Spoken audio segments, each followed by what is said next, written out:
My girlfriend Rachel said to me, "I just wish you were more like him," about another guy during our anniversary dinner. On the night I thought I was showing her how much I loved her, the look in her eyes when she said it, like she was genuinely disappointed in who I am as a person. I am Ethan, 32. Mechanical engineer here in Pittsburgh. Rachel and I have been together 4 years. Living together for 2 in this cozy apartment in Lawrenceville.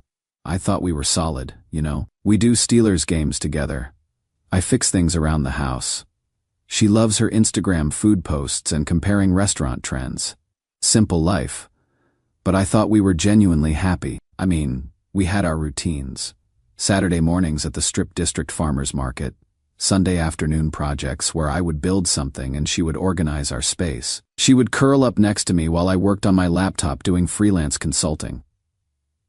I thought that was, our thing. So for our anniversary, I planned this whole night at Bella Notte, the little Italian place where we had our first date 4 years ago. I am talking weeks of planning here, guys. Made reservations for the exact same table where we sat that first night. Got her this silver bracelet with both our names engraved in this delicate script font she loves. Cost me 3 weeks of overtime, but it wasn't about the money, it was about the meaning. The thought behind it. I even wore the blue button-down she bought me last Christmas. The one she said made my eyes look amazing. I was so excited to give her that bracelet. I had been carrying it around for days, checking the box every few hours to make sure it was perfect. We are halfway through dinner. She is wearing the bracelet and keeps looking at it. And everything seems perfect. She is laughing at my stories about work. I am making her smile by doing that stupid Italian accent she always teases me about. I am thinking this is exactly how anniversary dinners should go. Then she pulls out her phone. At first I thought maybe she was taking a picture of us or the food, she does that a lot. But instead, she shows me this Instagram story. It is Connor, this guy she went to college with who is now some hotshot investment banker in Manhattan. He just surprised his girlfriend with a private trip to Napa Valley, full helicopter ride, private vineyard tour, staying at some resort that probably costs more per night than I make in a week. Rachel stares at the screen for like a full minute. I am sitting there watching her face change, watching her get that distant look she gets sometimes when she is scrolling through social media. Then she looks at me, really looks at me and says, "That is effort. That is showing love." I am confused. So I gesture around the restaurant and say, "What do you mean? Are you not happy with tonight?" I thought this place meant something to us. She glances at the bracelet on her wrist, then back at her phone. "It is sweet, Ethan. It really is. But look at this." She turns the phone toward me again. "This is how you show someone they matter to you." My stomach started dropping. "Rachel, what are you saying exactly?" And that is when she said it. "I just wish you were more like him." I felt like I got punched in the stomach and had the wind knocked out of me at the same time. I am sitting there holding her hand across the table, the hand wearing the bracelet I spent weeks picking out, and she is basically telling me I am not enough. On our anniversary, in the restaurant where we fell in love, I asked, "So I am not enough for you?" 4 years, and I am still not enough. She didn't even deny it, just shrugged, actually shrugged, and said, "I just think you could want more for yourself. For us, don't you want to be able to do things like this?" She waved the phone at me. "I want to be able to take you places that matter. I want to be proud of what we are building together, and you are not proud of what we have." Another shrug. "I am proud of you, but I just think we could do better, that we hit different. Like she was including herself in my supposed failure to be good enough." I paid the bill, left cash because I didn't want to wait for the card to process, stood up, and said, "Enjoy the rest of your night." And I walked out. Left her sitting there at our anniversary dinner with her phone and her fantasy of someone else's life. I drove around for 2 hours before I could even face going home. When I finally got back to our apartment, she wasn't there. Came home at like 1 a.m. and tried to act like nothing happened. I have been staying at my buddy Dylan's place since then. Rachel keeps texting saying, I am being dramatic and that we need to talk. "You just left me there and you are acting like a child. And I never said I didn't love you." But here is the thing. This wasn't the first time she has compared me to Connor, or to other guys. It has been building for months, and I think I was just too blind to see it. At barbecues, she had point out his success. At parties, she would mention his car, his apartment, his lifestyle, always followed by these little comments about my potential or how I could do more if I wanted to. How I was settling for less than I deserved, which really meant less than she deserved. She started following a bunch of lifestyle Instagram accounts, always showing me posts about power couples and relationship goals. Always men in expensive suits with women in designer dresses, doing things that cost more money than I make in 6 months. Am I overreacting here? Should I have stayed and talked it out? Because right now, I feel like I was dating someone who fundamentally doesn't respect who I am. Someone who is measuring our relationship against other people's highlight reels and finding us lacking. Part of me wonders if I should have fought harder for us. Tried to explain that love isn't about Instagram stories and expensive trips. But another part of me is relieved that the constant background noise of not being enough has finally stopped. Reddit, what would you do? Am I throwing away 4 years over one bad night? Or was this the wake-up call I needed, that I was never going to be enough for someone who didn't actually want me? Update 1, it began 6 months ago at my coworker's backyard barbecue.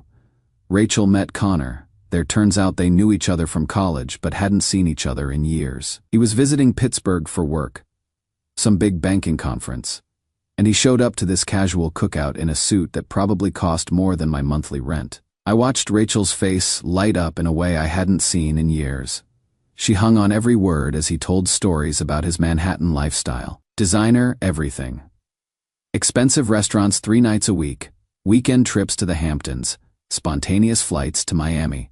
Just because, the way he talked about money like it was nothing, like dropping $500 on dinner was the same as me buying coffee. But it wasn't just the money stuff that captivated her. It was the confidence, the way he commanded attention in every conversation. He would make these subtle cutting remarks about Pittsburgh, calling it charming in a way that sounded like an insult, talking about how he could never go back to small-town thinking. And Rachel ate it up. I remember standing there holding a beer, wearing my Steelers jersey, listening to this guy basically insult my city and my lifestyle while my girlfriend nodded along like he was speaking gospel. When we got home that night, she was quiet for a long time. Then she asked, "Don't you ever want to do more with your life?" I said, "I am happy where I am at. Good job, good relationship, good friends. I get to work on projects I care about, live in a city I love. What more do I need?" She just said, "Okay," but I could tell it wasn't really okay. She had this look, like she was seeing me differently all of a sudden. From then on, Connor became this invisible third person in our relationship. She followed him on every social platform, started showing me his posts constantly, his new BMW. Apparently he trades up every 2 years, his downtown loft with floor-to-ceiling windows, his vacation photos from Europe where he had just casually mentioned spending a week in Tuscany for work. The comparisons started small, and I thought they were innocent. Connor just got promoted again. He is VP now. Look at this restaurant Connor went to.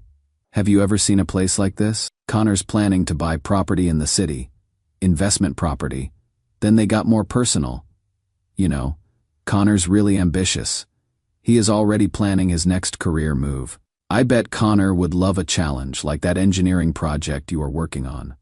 Connor always dresses so professionally, even on weekends. That last one hurt because I would catch her looking at my clothes differently after she said it. I started noticing she would bring him up whenever I was feeling good about something. Got a raise at work? That is great. Connor just bought a Tesla. Did you see his story? Fixed our kitchen sink myself instead of calling a plumber. Nice work. Connor hired a contractor to renovate his whole kitchen. You should see the before and after photos. My friends started noticing too. Dylan pulled me aside after a game night and said, "Dude, she brings up that Connor guy constantly. It is weird. Like every conversation somehow comes back to what he is doing or what he has." But I kept thinking it would pass, that she was just going through some phase of comparing our life to others, maybe some social media-induced thing that would blow over. I tried being more romantic, planning more dates. Even looked into some professional development courses thinking maybe she wanted me to be more ambitious. Nothing worked. The comparisons kept coming, and they got more specific. She started pointing out things about our apartment. Connor's place has such clean lines, very modern. She would say this while looking at my handmade bookshelves like they were suddenly embarrassing. She started commenting on my car. Connor says German cars are just built better. Better investment too. My Honda Civic that I bought new and have maintained perfectly for 6 years suddenly became a source of shame. She started questioning my work. Do you think you could ever do consulting, like Connor does? The travel seems exciting, like my steady engineering job that I actually love was somehow beneath our social aspirations. The breaking point wasn't even the anniversary dinner. It was 3 days before that. I had spent my entire Saturday building her these custom floating shelves for her book collection, handmade from reclaimed wood, perfectly fitted to our wall dimensions. With hidden LED lighting I wired myself. They were gorgeous, way better than anything you would buy in a store, and completely customized to her book sizes and the room's aesthetic.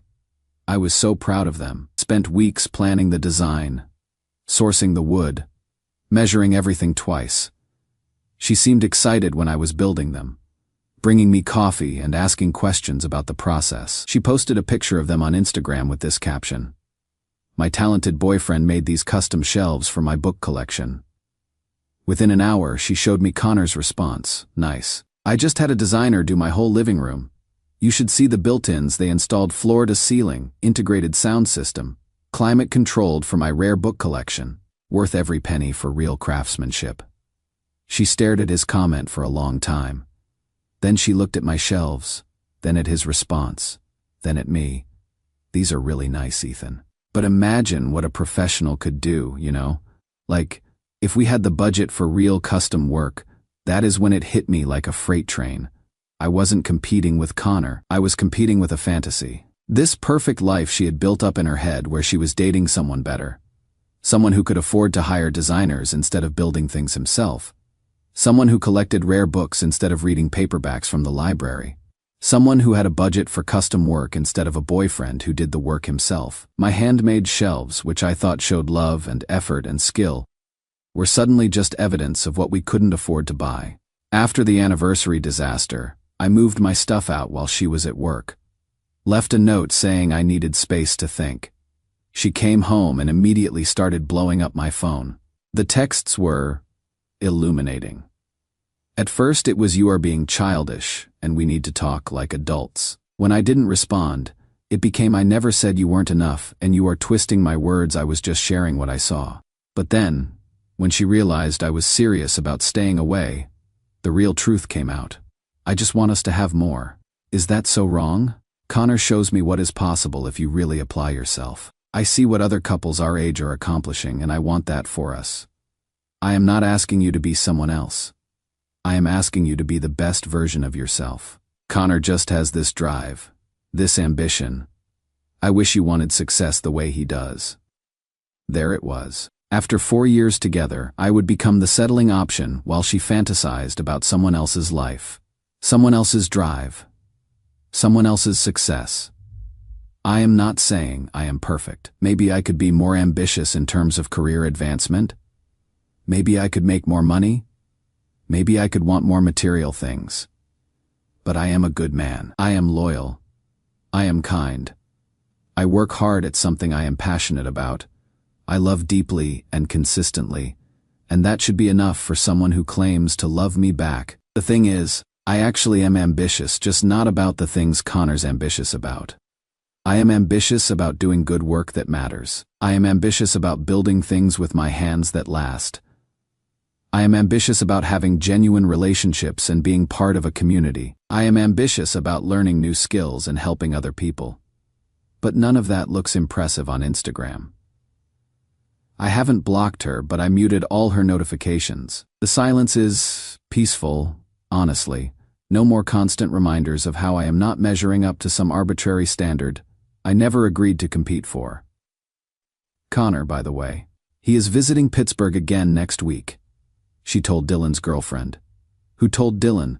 Who told me? I have a feeling I know where this is headed, and honestly, part of me hopes she gets exactly what she thinks she wants. I am starting to realize it is not my circus anymore. The weird thing is, without that constant background noise of not being enough, I am starting to remember who I actually am. I am getting back into projects I had abandoned, calling friends I had lost touch with, thinking about goals that are actually mine instead of goals I thought I should have. Update 2: Rachel is officially with Connor now. Has been for about 3 weeks. Instagram made it Facebook official: rooftop bars in Manhattan, expensive dinners, weekend trips to New York. All the stuff she used to show me on his profile like it was some unattainable dream. Now she is living it and posting about it. I am not gonna lie, the first few photos hit like a punch to the gut. Not because I wanted her back, but because it confirmed everything I had been feeling. I was never the problem with our relationship.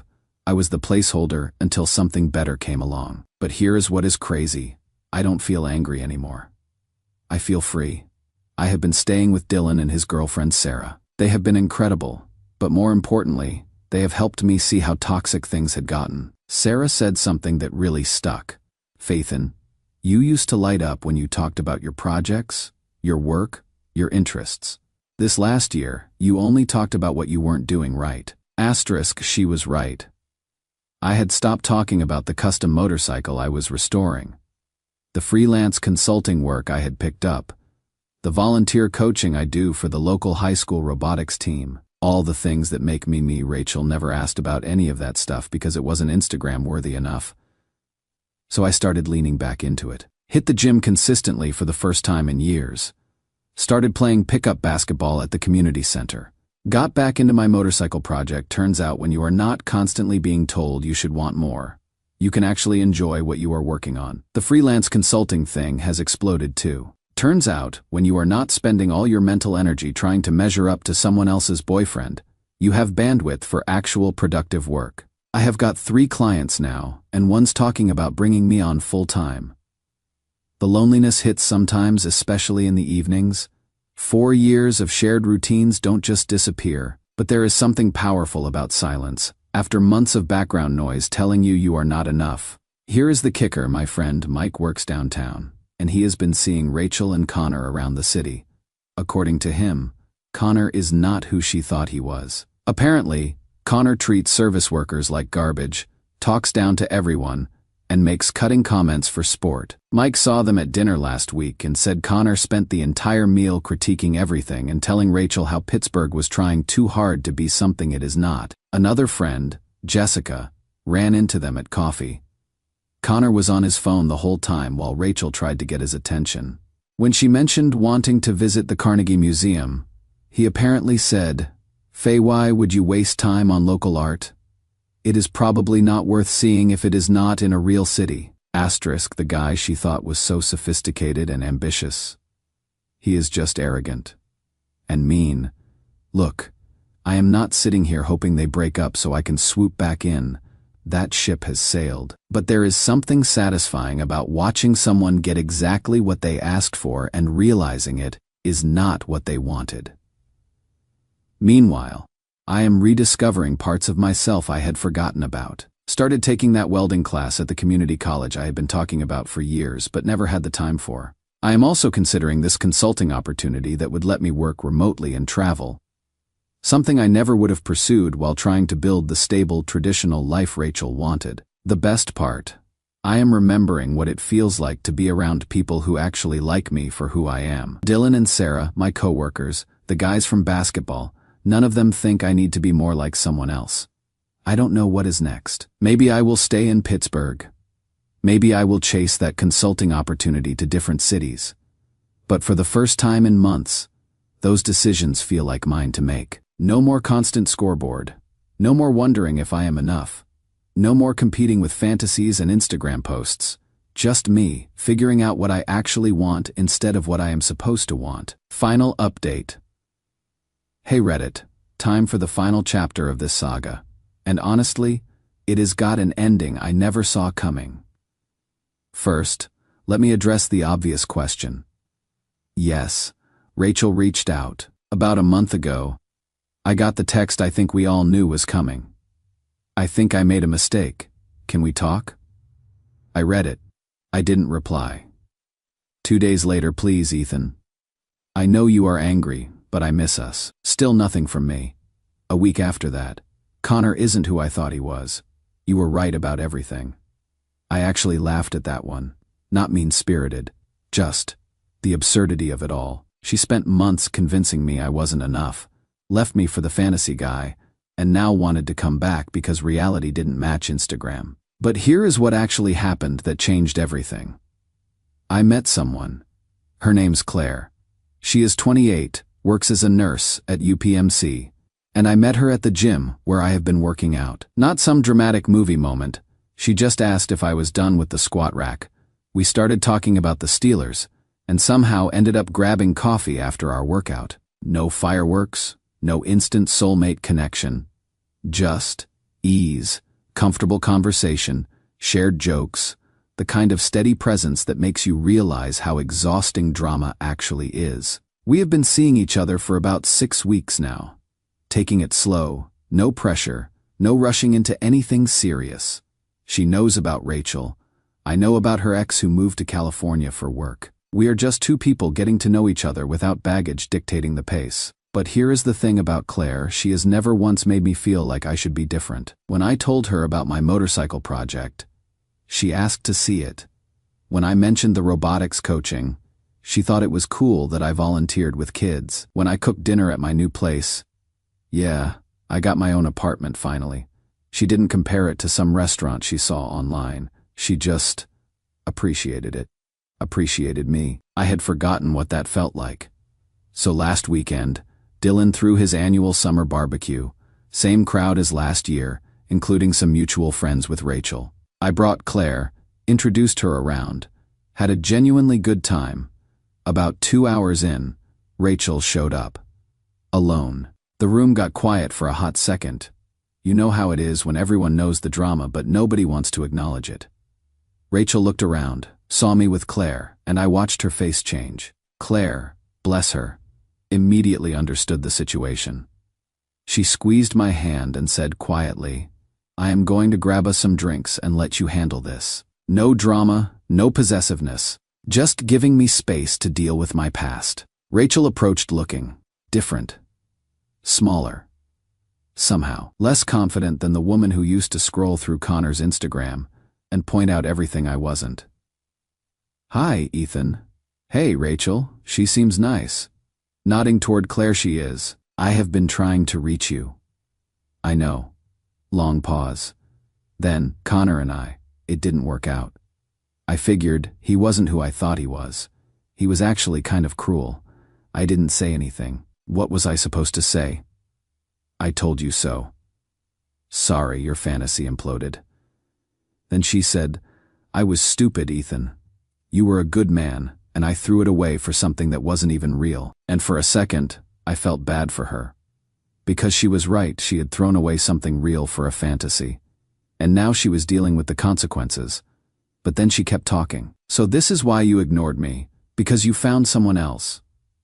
The tone was familiar, that edge of accusation, like I would somehow wronged her by moving on with my life. I looked across the yard at Claire, who was chatting with Sarah and laughing at something Dylan said. She fit in effortlessly, not because she was trying to impress anyone, but because she was just being herself. Then I looked back at Rachel. This is why I stopped trying to be someone else." Her face crumpled a little. "What does that mean?" "It means I spent months changing myself to try to be enough for you. And it was never going to work, because the problem wasn't me. The problem was that you didn't want me, you wanted some fantasy version of me that looked like someone else. That is not Rachel. You told me you wished I was more like another man." On our anniversary, while wearing a bracelet I had had engraved with our names. If that is not wanting someone else, I don't know what is. She was quiet for a long moment. Then, "I am sorry. I really am. I know you are. And I hope you figure out what you actually want instead of just wanting what looks good on Instagram." I started to walk away, then turned back. "For what it is worth, I hope you find someone who makes you happy being yourself. Everyone deserves that." And that was it.